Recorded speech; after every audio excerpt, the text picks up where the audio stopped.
भाजीपाला विक्रेता असो अथवा कोणताही किरकोळ खरेदी विक्री करणारा ग्राहक असो किंवा मोठा व्यवसाय करणारा व्यापारी असो, आता बहुतांश सर्वच जण नेट बँकिंग व्यवहार करत आहेत। त्यामुळे किंबहुना सर्वांचीच ऑनलाईन बँक खाती मोबाईलला जोडलेली आहेत आणि याचाच फायदा वेगवेगळ्या प्रकारे ब्लॅकमेलिंग करून लूटमारी करणारे डिजिटल अरेस्ट सायबर गुन्हेगार घेत आहेत। मात्र आता या सायबर गुन्हेगारीला आळा बसणार असून बीडचे पोलीस अधीक्षक नवनीत कावत यांनी भक्कम नियोजन आखले आहे। नमस्कार, मी वैभव जैन, आपण पाहताय लोकाशा टीव्ही। स्मार्ट मोबाईल आणि यातच आता AI टेक्नॉलॉजी आल्याने प्रत्येकजण स्मार्ट हुशार तर नक्कीच होत आहे, पण हेच स्मार्ट मोबाईल मात्र तितकेच घातक देखील ठरत आहेत। कारण सध्या सायबर गुन्हेगार सामान्यांना लुटण्यासाठी वेगवेगळ्या शक्कल लढवत आहेत।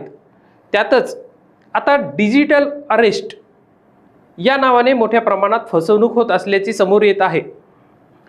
सदा तत्पर सदैव सतर्क हे ब्रीदवाक्य घेऊन बीड पोलीस सायबर गुन्हेगारी रोखण्यासाठी नेहमी प्रयत्नशील असून बीड पोलिसांनी या संदर्भात नागरिकांना जाहीर सतर्कतेचा इशारा दिला आहे। हे सायबर चोरटे नागरिकांना व्हिडिओ कॉलद्वारे आपण पोलीस अधिकारी किंवा CBI अधिकारी असल्याचे भासून तुमच्या नावावर बेकायदेशीर कृत्य झाल्याचे सांगून भीती दाखवतात।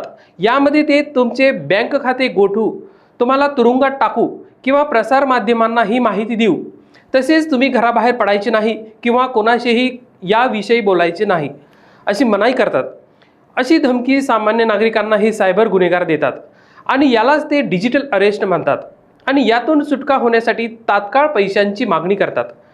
अशा प्रकारच्या फसवणूक टाळण्यासाठी बीड पोलिसांनी नागरिकांना खबरदारी घेऊन सतर्क राहण्याचे आवाहन केले आहे। कोणताही सरकारी अधिकारी व्हिडिओ कॉलवर अशा प्रकारची अटकेची धमकी देऊन पैशाची मागणी करत नाही। तसेच भारतात डिजिटल अरेस्ट नावाची कोणतीही कायदेशीर प्रक्रिया अस्तित्वात नाही असेच पोलिसांनी स्पष्ट केले आहे। त्यामुळे नागरिकांनी तुमची वैयक्तिक माहिती, बँक डिटेल्स कोणालाही देऊ नका। भीतीपोटी किंवा घाईघाईत कोणाच्याही खात्यावर पैसे ट्रान्सफर करू नका। जर तुमची अथवा कोणाची अशी फसवणूक झाली तर घाबरून न जाता तात्काळ बीड सायबर पोलीस हेल्पलाईन क्रमांक 1930 तसेच बीड सायबर पोलीस ठाणे संपर्क क्रमांक 9325 81 44 27 वर तात्काळ संपर्क साधावा असे आवाहन सायबर सेल विभाग बीड पोलीस यांच्याकडून करण्यात आले आहे।